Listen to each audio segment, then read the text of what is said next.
Hello, 10-minute book talkers. Katherine Reay here, and I am with my co-hosts Rachel Linden and Marie Bostwick, and we have the honor to welcome Kristy Woodson Harvey on Yay! launch week for A Happier Life. Kristy, we are so Woo! delighted to have you here today, and please tell us all a little bit about this absolutely amazing story. Oh my gosh. Well, thank you. First of all, I am honored to be here. Thank you guys for having me. I love what you do. You're so supportive and so kind. And thank you for having me for A Happier Life. I'm so thrilled to be here with all of you. And I'm big fans of all of your work. So it's also just a real honor to get to be with some of my favorite authors and Hmm. author pals today. So, okay, A Happier Life is a story about a woman named Keaton who um, in a sort of, I think Wiley Cash, he did a review of this book and he called it comically tragic, which I think is a good way to put it. She has sort of a comically tragic moment in her life where everything sort of falls apart. And she runs home to her mother. And she knows that her grandparents passed away in an accident before she was born, but she doesn't know that her mom and her uncle have never sold their childhood home in Beaufort, North Carolina, where I just so happen to live. And so that is a real surprise to her. And so her uncle and her mom talk her into going back to Beaufort and being the person to clean out this house and put it on the market. But Keaton is not prepared for what she walks into. I mean, she walks through the door of a house that has almost not been touched since the night her grandparents disappeared in 1976. So this is really a time capsule of the night they disappeared. And she starts cleaning out this house and wading through the detritus of her grandparents' lives. And she starts to meet all these people in Beaufort who are telling her all these things about her grandparents. And she starts to realize that maybe the stories that she's been told about them while she's been growing up are not necessarily true. And so then in the other point of view, we get to hear from her grandmother, whom I absolutely love, Rebecca St. James. She is known as Beaufort's finest hostess. And so she has little entertaining tips in her parts, which I loved writing. But we get to see her life unfold from 1935 until that fateful night in 1976, when we find out what happened to Rebecca and Townsend St. James. There is so I'm much to so love about this book, I will tell you. And real, in a way, like, yes, it's sort of a split time, two point of view, but the house is so important, right? I mean, the prologue is is the house talking, which I just love because I've always believed that, I do believe the houses hold you do. stories. It's Okay. the stories of our lives. So I love this. But you've got so much happening. Where did the grain of the idea and the inspiration for this book come from? So it came from a lot of places, which I think sometimes happens with our stories. But for one, I had a great aunt and uncle that passed away in kind of an unusual accident before I was born. And I've always had a lot of questions about it. I will say it's different than it was in this book. In this book, Keaton's family never talked about it. It was like a very taboo subject. It was something I remember being like little, and I would ask my grandmother questions about this all the time. And she would always talk to me about it. But for some reason, this was probably 3 or 4 years ago, I don't know why she brought it up, but I think because her nephew, who was their son, was visiting the next day.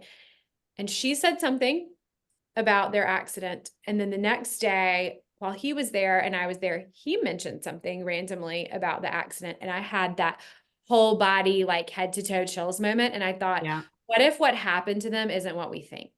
And I'm not saying that's true, but I just thought that's a book. Like there's a book there, Story. there's a story there. And then also, I had some neighbors who bought an abandoned house next door to me. Like abandoned is maybe a big word. The outside had been kept up because, there were HOA rules and all of that.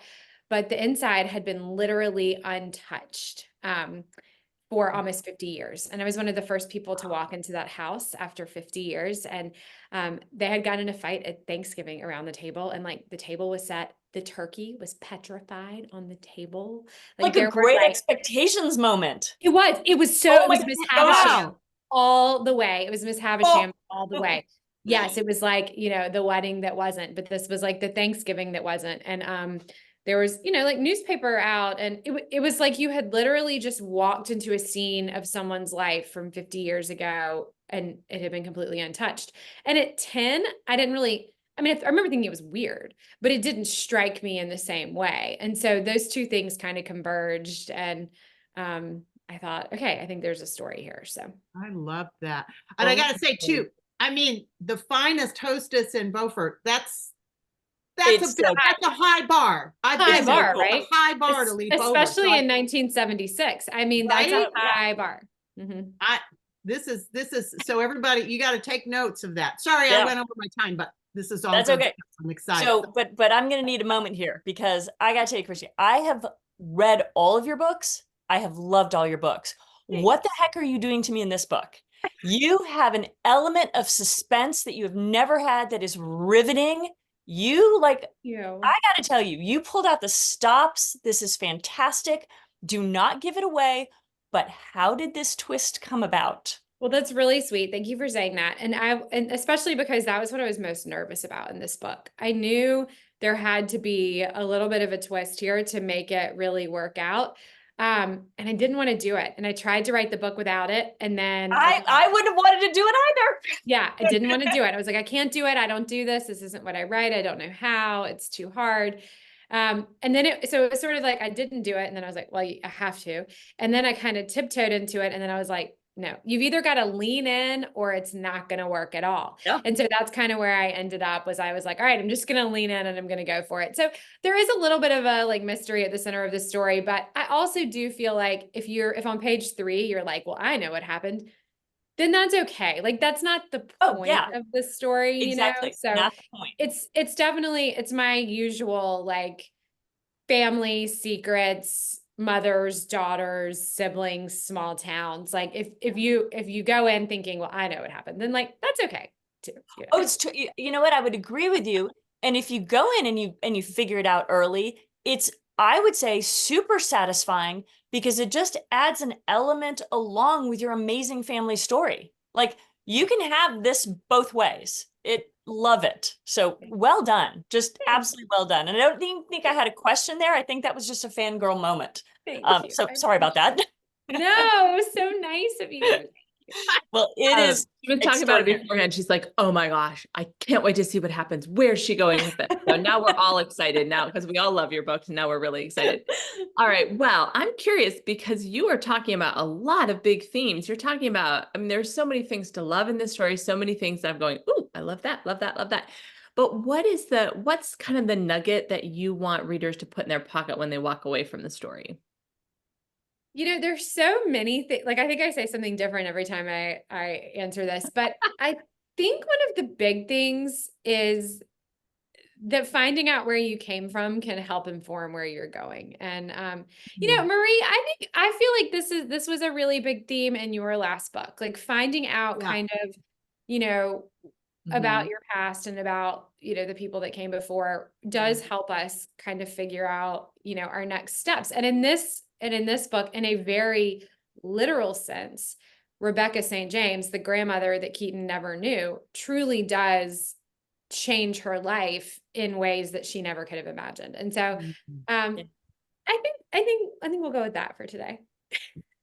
I like that. That's a great answer. No, I like that though, because we all stand on the shoulders of the generations before, whether we knew them or not. So I love that. And whether we understand their stories or not, and understand their stories helps. Or why they made the decisions that they did, or and I didn't lean on this as much as I was going to, but there is like a tiny thread of like some ancestral memory going on here. And I thought that would be a bigger part of the story. I actually did a lot of research on that.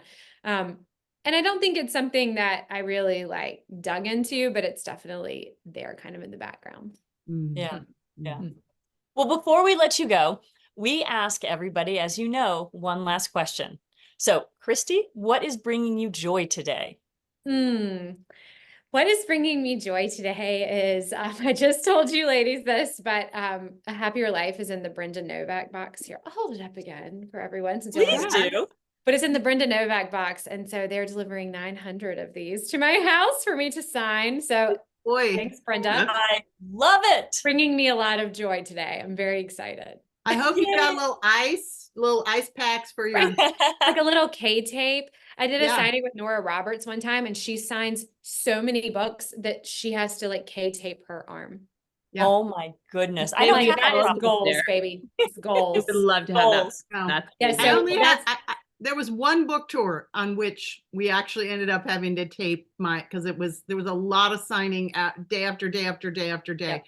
And I always thought people who'd be like, oh, I had to ice my arm were like idiots and braggarts. And it was like, no, it actually, if you do it actually enough, it's happened. the thing. It happens. I know it's like it's a unique muscle that you don't use that much. So Yeah. anyway. All right. Ladies, All right, y'all well, are 10-minute wonderful. book talkers, thank you for being with us today.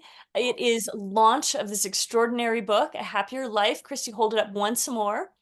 And we thank you for being here. We thank Kristy Woodson Harvey for taking a little time out of her very busy book signing schedule and her tour to chat with us. And we hope you love this book and you'll come back next week for more of the 10-minute book talk. Thank you. Oh, Bye-bye. thank you, ladies. Bye, guys.